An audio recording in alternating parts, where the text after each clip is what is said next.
Sing the wondrous love of Jesus, sing His mercy and His grace.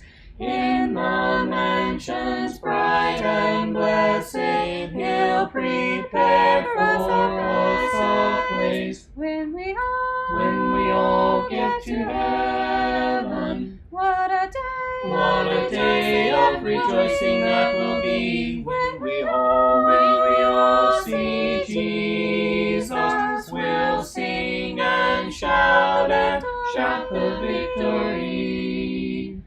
While we walk the pilgrim pathway, clouds will overspread the sky. But when traveling days are over, not a shadow, not a sigh. When we all get to heaven, what a day of rejoicing that will be. When we all see Jesus, we'll sing and shout the victory. Let us then be true and faithful, trusting, serving every day. Just one glimpse of Him in glory will the toils of life repay. When we all get to heaven, what a day of rejoicing that will be. When we all see Jesus, we'll sing and shout the victory. Onward to the prize before us, soon His beauty will behold. Soon the pearly gates will open, we shall tread the streets of gold. when we all get to heaven, what a day of rejoicing that will be. When we all see Jesus, we'll sing and shout the victory.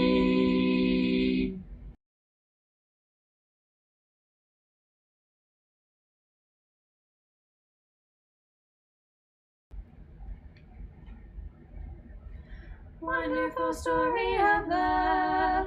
Tell it to me again. Wonderful story of love.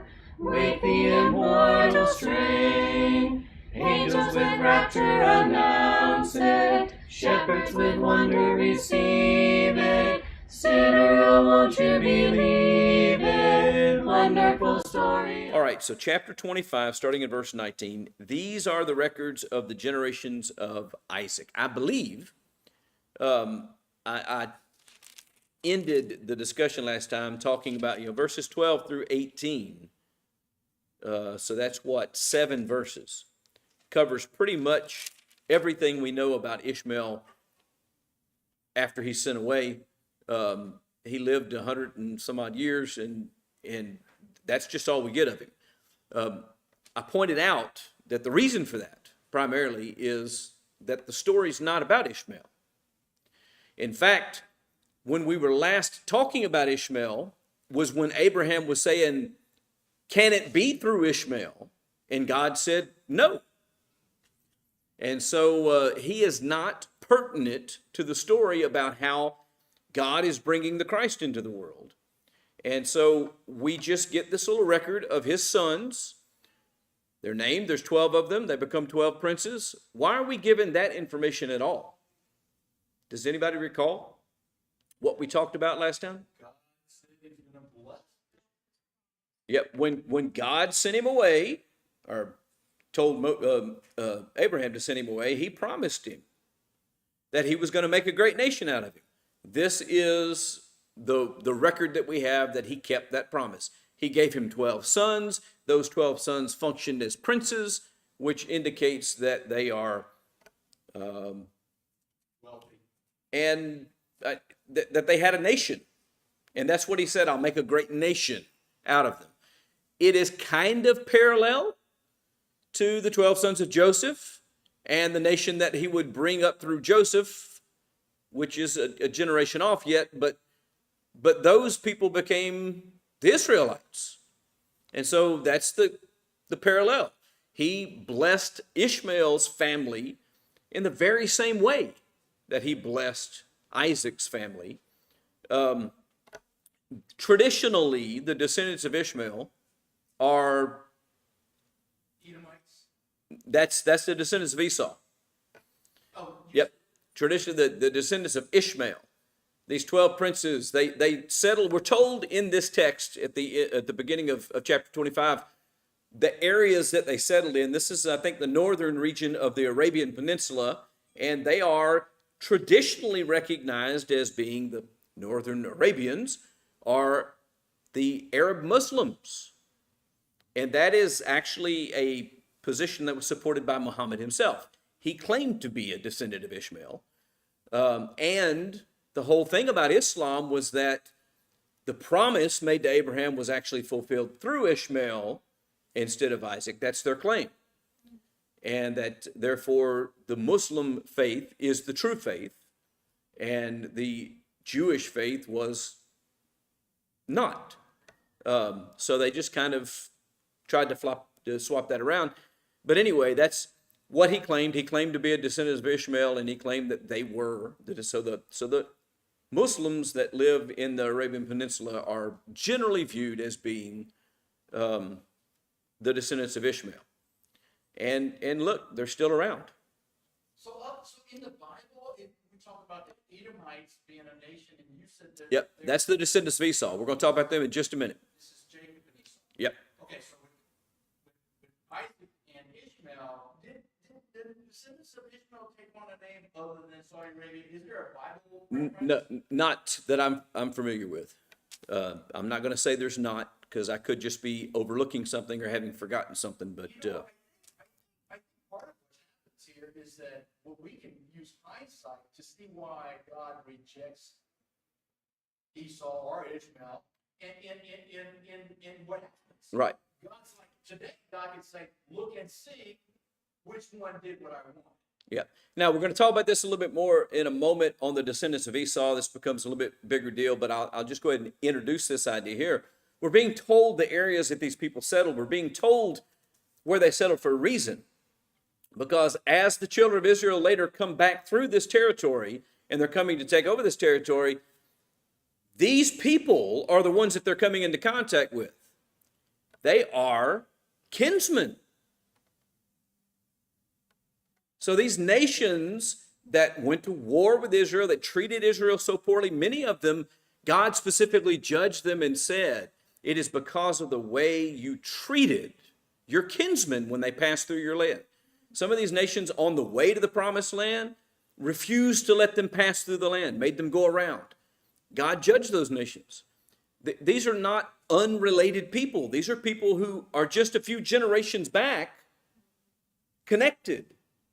This is like my grandfather's brother's family when you're talking about a couple of generations from now when they're coming back through here. So they were aware of their association, and they still hated each other. And they didn't treat one another very well.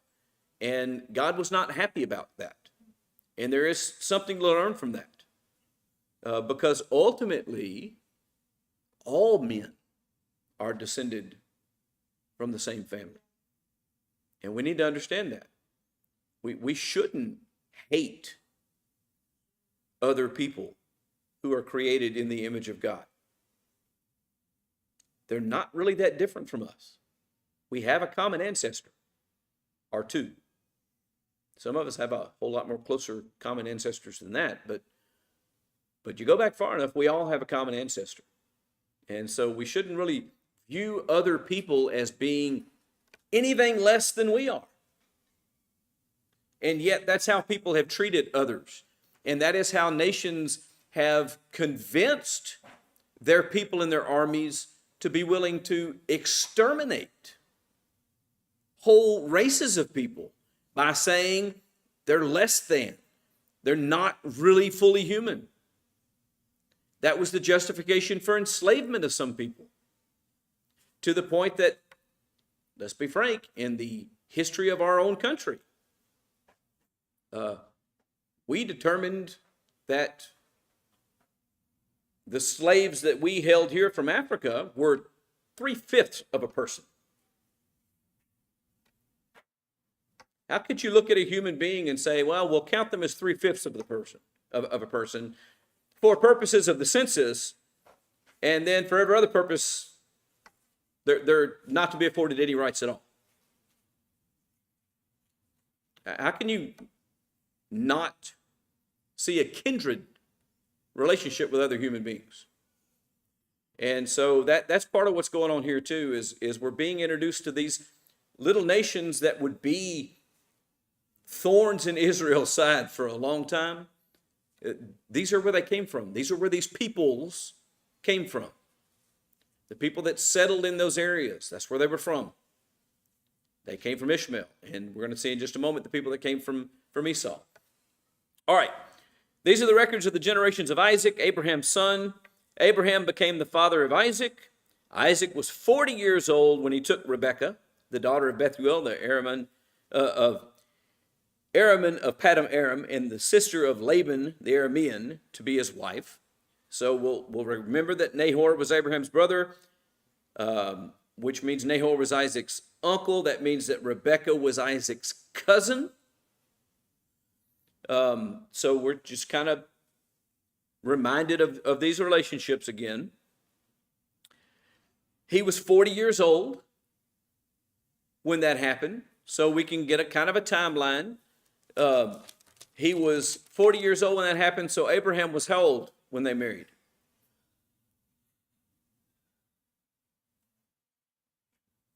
Abraham was 140. He was 100 when he was born.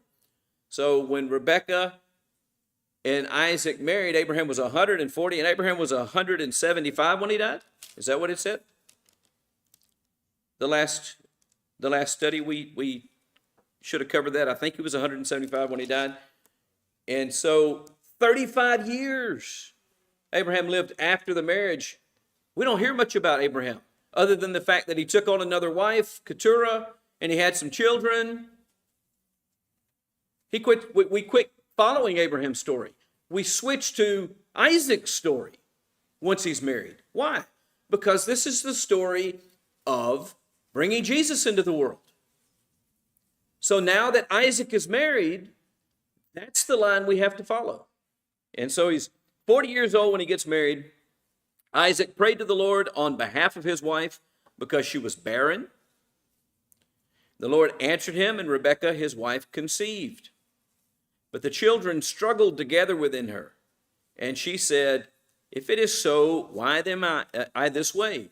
So she went to inquire of the Lord, and the Lord said to her, 2 nations are in your womb. 2 peoples shall be separated from your body, and one people shall be stronger than the other, and the older shall serve the younger. When her days to be delivered were fulfilled, behold, there were twins in her womb. The first came forth, red all over, like a hairy garment. They named him Esau. Afterward, his brother came forth with his hand holding on to Esau's heel, so that his name was called Jacob. And Isaac was 60 years old when she gave birth to them. So 20 years has passed since they married. And they get twins. And Esau's born first. Why is he named Esau? Because he was red. And that word apparently means red. And then Jacob was the second one born, but Jacob came out holding on to the heel of his older brother. And you got to recall that God had said, hey, 2 nations are in there. They're struggling within you. Listen, Jacob and Esau fought literally their entire lives. including the 9 months they spent in the womb together. And he said, one's going to be stronger, one nation's going to be stronger. The nation that arises from the younger will be dominant over the nation that arises from the older. So we're going to find out and see later that, in fact, those people that were descendant of Esau were eventually completely controlled by the Israelites, just as had been prophesied. Afterward, his brother came forth with his hand holding on to Esau's heel, so his name was called Jacob. There's a reason for that. That name means something. It means heel catcher. It also means trickster or supplanter. And that's going to come up in the story a little bit later, because how did Jacob become the heir over his brother? And how did Jacob become the one through which the promise was going to be fulfilled rather than the firstborn son Esau? And so what we get about their story in these next couple of chapters is explaining how Joseph became the dominant one. And it started with this prophecy that said, one people shall be stronger than the other, and the older shall serve the younger. The younger is going to be the one that's in charge.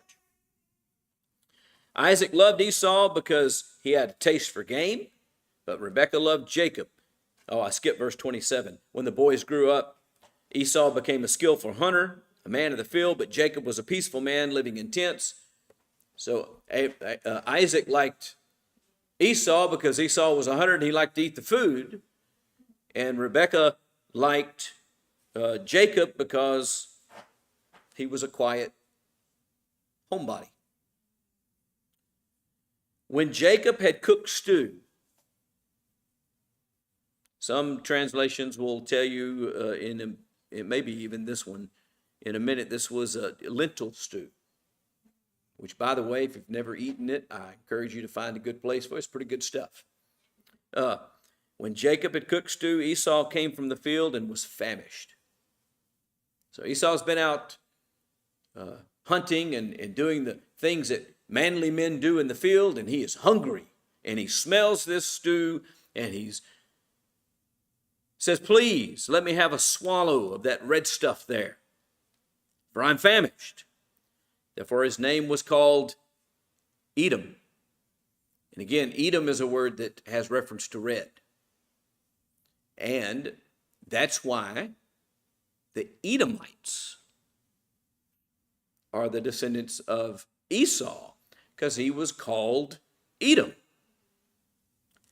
But Jacob said, first, sell me your birthright. All right, before we go on, what is a birthright?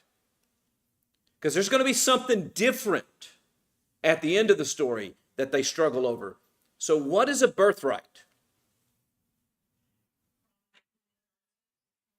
Okay, the prominent position in terms of inheritance, but specifically, who gets a birthright?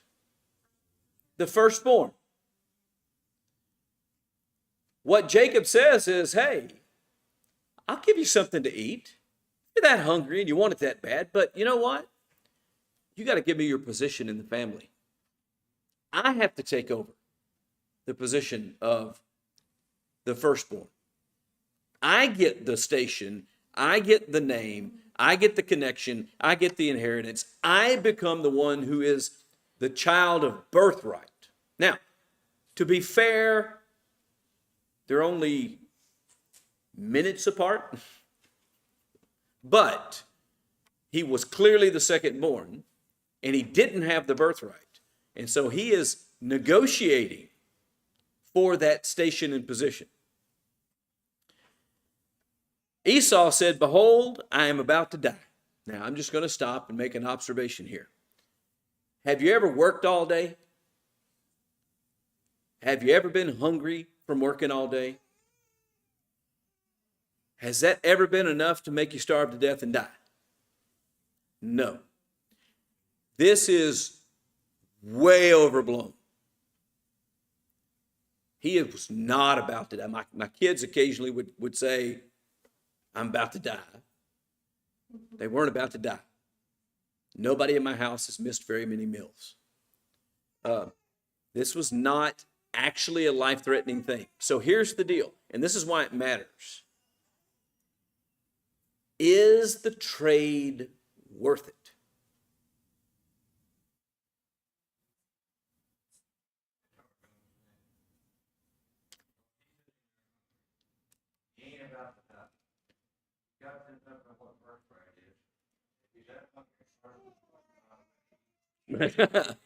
And he's clearly the bigger and stronger of the two, so you're right.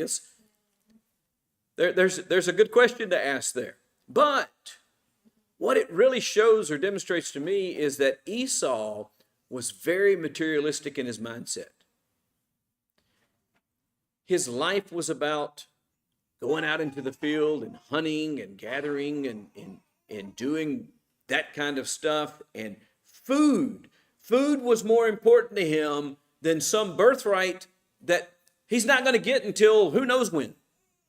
When's dad going to die anyway?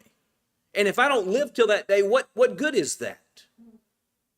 So having something to eat right now because I feel hungry for him becomes more important than the intangible thing that is. So now, here's the parallel where we can apply this to ourselves. What's more important? That feeling that arises from my body, that appetite, whether we make it actually an appetite for food, or we make it an appetite for sex, or we make it an appetite for any other material, fleshly thing that we are enticed by in this world because our body longs to participate, or that inheritance from God that's way off and we don't even know when it's going to happen. And I'm going to tell you right now, I was going to pick on teenagers, but I'm not going to. There are people all over this world right now who are saying to themselves, my desire for this thing right now is more important than my soul. I can worry about that later. Yes, ma'am.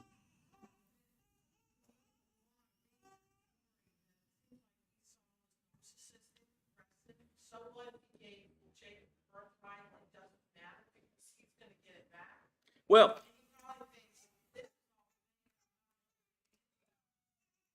I mean, and there's a whole nother wrinkle that plays into this. Yes, he's going to make this agreement, but he knows that his father really loves him more. He knows that. And so it's not unreasonable to say that he might be thinking, Dad's never going to let that fly anyway. So I can just tell him whatever I want to as long as I get my stew. But what it clearly shows is that that bowl of beans at that moment was more important to him than his birthright. And for many of us, that desire at the moment, whatever it is, whether it's something that catches our eye, whether it's some lust of the flesh, whether it's some prideful desire that rises up within us, covered them all, right? The pride of life, the desires of the eye, and I covered them all. She saw that it was good for food, that it was delight to the eyes, and it was desirable to make one wise. All right. Whatever it is, we want it now, and that soul thing, that's way off. I don't even know when it's going to happen. And we decide that the material thing is more important right now. And that's what he did. And when we make those kind of choices, these are the kind of outcomes that we get. When we store up for ourselves treasures on the earth, what happens? Listen, what did he do? He ate that bowl of beans. It satisfied his hunger. Then what happened? He got hungry again. Eventually, he got hungry again. That's what happened. What happened to the beans? They passed through a system and were eliminated. That's what happened to them. And then it was over and gone. Treasures on earth where moths and rust destroy, where thieves break in, into these temporary things that just pass by, are more important to many people than what ought to be really important. Listen, a thinking person would realize that my birthright is more valuable than a bullet. Because guess what? If he had just walked another, and I don't know how close the closest tent was, but if he had just walked another 100 yards to the next tent, somebody might have given him a piece of bread. But no, I want these beans because they're right here in front of me and they look, I want some of that red stuff. And I think it's interesting how he says it. I want some of that red stuff. Okay, but it's going to cost you your birthright. Yes. So within working that hard, do you think you work yourself that hard, that was that hungry that you would give up all right? No, I think he was just hungry. I think he was just hungry and he wanted to satisfy his hunger, and that's all he cared about right now.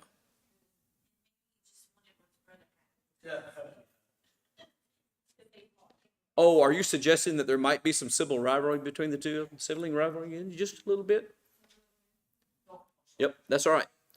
So anyway, first swear to me. He swore to him, sold his birthright to Jacob.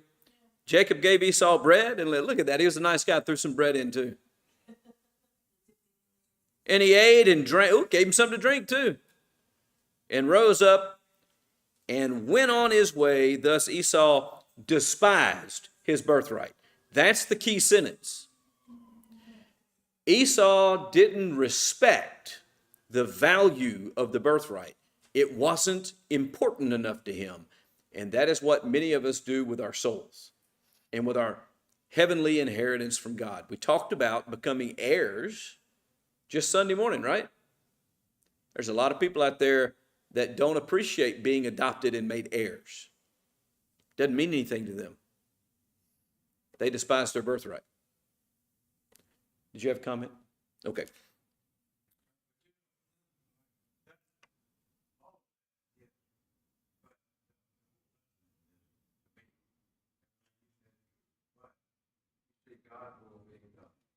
Oh, yeah.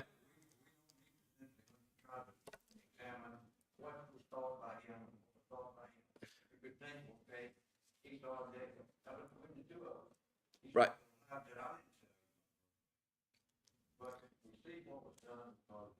Well, yeah, we're going to find out later that he's not happy about it, and he does try to protest it. But that's an excellent point, and what we are seeing is how the prophecy that we started with, that the older will serve the younger, how that came about. So here's the question. Well, I won't get into that. Well, it was a mess. It was a mess. The two boys that are fighting, they come in with extreme views, like, who would even think of let me steal your birthright? Like, that's just so far out of reality. And so the other silliness goes, yeah, go ahead, who cares? And then when reality sets in, I think we're all going to start thinking right, and Abraham and his wife, if she hadn't helped deceive Abraham, it wouldn't have succeeded. But the insult to God is really what you're talking about. This is what set off the Right. acceptable mess Right. that happened. And we are finding out why God chose Jacob. That's what we're doing. We're finding out why. Why did God choose Jacob over Esau? Because Esau despised these things. And this answers why when Abraham goes to God and says, well, why don't you work through Ishmael? And okay, so here's why. Exactly. Absolutely. And that is what the point of all this is. By the way, when we get into Jacob and his 12 sons later, it is not the firstborn son of Jacob that becomes the line for the Christ. It's not the secondborn son of Jacob that becomes, it's not the thirdborn son. It's the fourthborn son of Jacob. And you know what we're told in the record? What disqualified each one of the older three? why we get to the fourth son, why it was Judah that was chosen. And so what we're seeing so much is that it's not God saying, I want this one over that.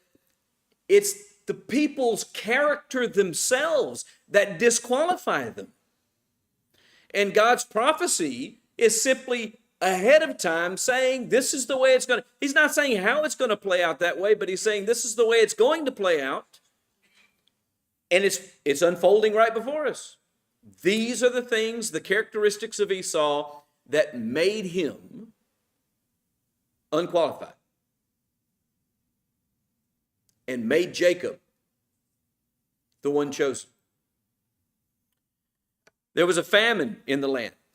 Verse 26 opens up, besides the previous famine that had occurred in the days of Abraham. So we read about a famine back in the days of Abraham, right? Now there's another famine. Isaac went to Gerar, to Abimelech, king of the Philistines. I'm going to stop here for just a moment because back in chapter 20, when we heard about the first famine and Abraham interacting with the people in that part of the world, guess who we read about?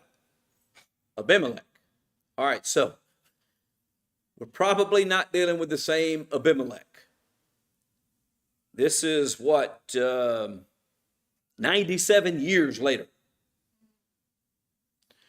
What is generally understood about this is Abimelech became the dynastic name, like later on in Rome, Caesar would become. Caesar was a person's family name. And once he became the emperor, then everybody that came after him was Caesar something. And so it became the dynastic name. And so every ruler apparently became Abimelech. By the way, this happened in Egypt as well with the term Pharaoh. If you rose to the level of being the ruler of Egypt, you became Pharaoh. And so that's probably what this is talking about, is he goes to the leader of the Philistines. The Lord appeared to him and said, do not go down to Egypt. Stay in the land which I shall tell you. Sojourn in this land, and I will be with you and bless you. For to you and to your descendants I will give all these lands, and I will establish the oath which I swore to your father Abraham. I'm going to stop here in the middle of this. He's going to go on and talk some more about this. But I just want to set the foundation here that he says, all right, look, don't go to Egypt. Stay right here. This is the land that I promised Abraham that I was going to give his descendants. This is the land I'm giving your descendants. You stay here and sojourn here. I'll multiply your descendants as the stars of the heaven, and I will give your descendants all these lands, and by your descendants all the nations of the earth shall be blessed. This is a repeat of the promises that had already been made to Abraham. Abraham was told this before Isaac was ever born. Now Isaac has grown up, gotten married, and has a kid. And it's repeating itself. God says, I'm going to bless you. I'm going to make you a great nation. Your descendants are going to be innumerable. And you need to hang out here and sojourn here and do what I tell you to do. I will bless you. Just trust me. Why would he go to Egypt? Because there was food there. By the way, the descendants of Jacob eventually would make that trip, wouldn't they? There's a famine that arises, and they go back, and who's actually ruling in Egypt at the time? Joseph. And his brothers come to him. That's a whole other story. We'll get to that in a few chapters. But this is a normal thing. Egypt had the Nile River Valley, which was a very fertile area. They had food while other places around here did not. And the temptation was to go to them to get food. And God says, don't do it. I'm going to take care of you. Now, does Isaac have the kind of faith that will listen to God and not give in? By the way, we were just introduced to Esau, who didn't have the kind of self-discipline to say, I don't need this bowl of beans right now. It's not worth my inheritance. Is Isaac going to have the kind of self-discipline to say, you know what? I don't need to go to Egypt where there's food. I need to trust God and stay here. Listen to what he goes on to say. All the nations will be blessed because Abraham obeyed me and kept my charge, my commandments, my statutes, and my laws. I'm going to do this for you if you will have the faith that your father had. Abraham listened to me, did what I told him to do. If you'll do that, you'll be blessed. So Isaac lived in Gerar. Yes, Isaac, being told that, says, okay, here's where I'll stay. When the men of the place asked about his wife, he said, she is my sister. Wait a minute, that sounds familiar. Who did that? Abraham. With Sarah. Where did he do it? With Abimelech the second time. The same people. He's sitting here among the same people. He's doing the same thing his dad did. He was afraid to say my wife, thinking the men of this place might kill me on account of Rebekah, for she's beautiful. That sounds familiar too. It came about when he had been there a long time that Abimelech, king of the Philistines, looked out through a window and saw, and behold, Isaac was caressing his wife Rebekah. And Abimelech called Isaac and said, behold, certainly she is your wife. How then did you say she is my sister? And Isaac said to him, because I said, lest I die on account of her. And Abimelech said, what is this you have done to us? This all sounds amazingly familiar. It's exactly what happened with Abraham. One of the people might easily have lain with your wife, and you would have brought guilt upon us. So Abimelech charged all the people, saying, he who touches this man or his wife shall surely be put to death. Now listen, this king has a huge amount of respect for marriage and for morality associated with marriage. To come up with a law that says, look, if you even touch these two, the penalty for that is death, in order to make certain that no one made that mistake. Now, I don't know exactly what it was. I don't know if this is carryover, because you'll recall Abimelech had actually taken Sarah, was going to make a wife of her, and God brought trouble to them. And that's how he became aware that it was Abraham's wife. I don't know if this is just 97 years later, he goes, wait a minute, I remember this story, and I remember what happened last time, and I won't have anything to do with that. Or if it's just a good moral society. But this is what he's done.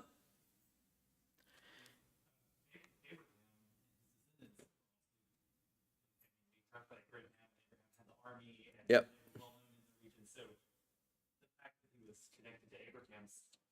And, part of why he made that choice of like, well, yep.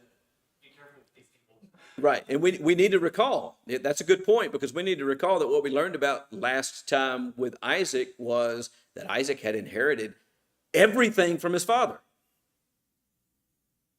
which included the wealth and the armies and the power, and so there is an aspect of that there's some respect probably for Isaac as well. So the double portion and the inheritance of the firstborn was after Moses? Well, yes, okay. Yes. That was part of the law. All right, now Isaac sowed in that land, and he reaped in the same year 100-fold. So there's a drought going on. God says, just stay where you're at. Trust me, I'm going to bless you. He plants his seed, and he reaps 100-fold. So let's just put this in perspective. He planted a bushel and harvested 100 bushels. Now, I don't know how many bushels that actually he planted, but you multiply however much he planted by 100, that's how much of a harvest he gets. That's a good return. Okay? That's like putting out, I don't know, the seeds from, let's say, 20 tomato seeds and getting 200 tomatoes off of them. No, 2,000 tomatoes off of them. If you put out 20 seeds, 100-fold, you add 3 zeros behind it. That's a lot of return. And so that's what happens here in the middle of a drought. God says, you stay where I tell you to stay, and I will bless you. And God did.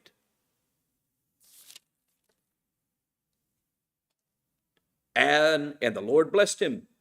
And the man became rich and continued to grow richer until he became very wealthy. He was already rich. And he just continues to multiply his wealth. For he had possessions of flocks and herds and a great household, so that the Philistines envied him. Now all the wells which his father's servants had dug in the days of Abraham his father, the Philistines stopped up by filling them with the earth. And so Abraham hadn't lived in that area, right? And Abraham had dug wells to supply water for him and his people and his flocks. And what the Philistines did after Abraham died is go back through and fill all those wells in.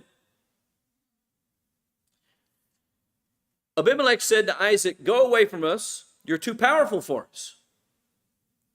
Isaac departed from there, camped in the valley of Gerar, and he settled there. And Isaac dug again the wells of water which had been dug in the days of his father Abraham, for the Philistines had stopped them up after the death of Abraham. And he gave them the same names which his father had given. So he just went back and redug all those same wells.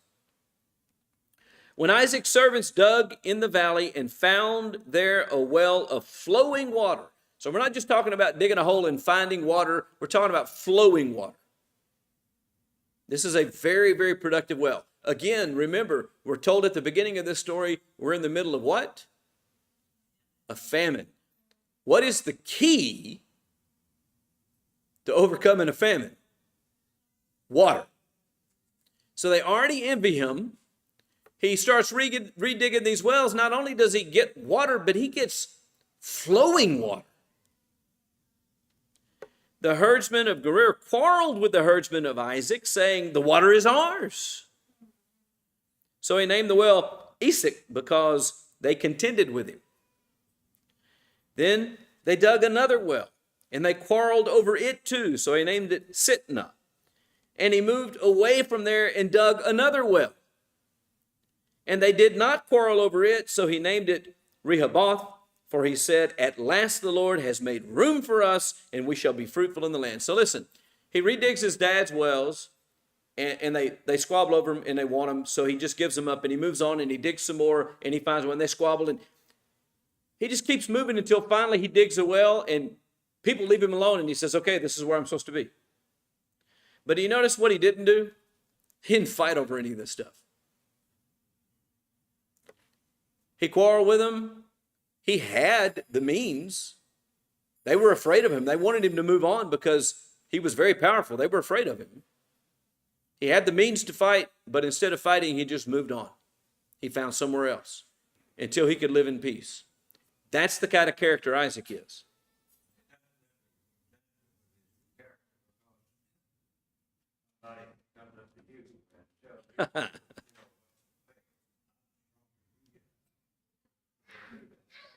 Yeah, or somebody comes and maybe my house is sitting on the highest piece of property in my neighborhood, and it doesn't flood, and everybody else floods, and somebody comes up and says, hey, this is where I want my house. Get out of here. And you know what Isaac did? Okay, I'll go build somewhere else. They're excited. All right. Very quickly, I didn't talk about this like I told you I was going to. The descendants of Esau became known as the Edomites. According to tradition, I think it's pretty safe to say this. By the time that the region was controlled by, it became a Greek-speaking region, these became known as the Idumeans. You might have heard that name. It appears again. It's the same people. And so the Edomites and the Idumeans are the same people. And eventually that nation was under the control of Israel.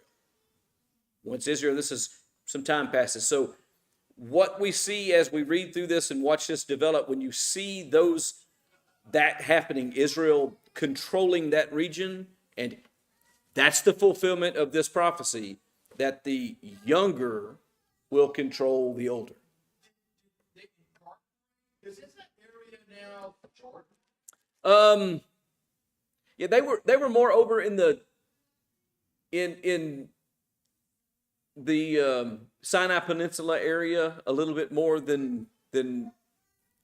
So I'm not sure exactly where Jordan. I think Jordan's up north of there a little bit, but yeah. With the cliffs, there Isaiah about their walls, the way they had kind of built their residences into cliffs. Anyway, I thought Yep. that was Jordan. And it's possible. It gets difficult, at least for me, because you have to start following and figuring out the modern names for these places. And then you have to ask the question if the modern people that populate these places are in fact descended from the people that were living there at that time. And so it gets terribly complicated. Sometimes you can do that. A lot of the New Testament happens in what is today Turkey. And even some of the Old Testament back here happens in that part of the world. So it's interesting stuff, but the point.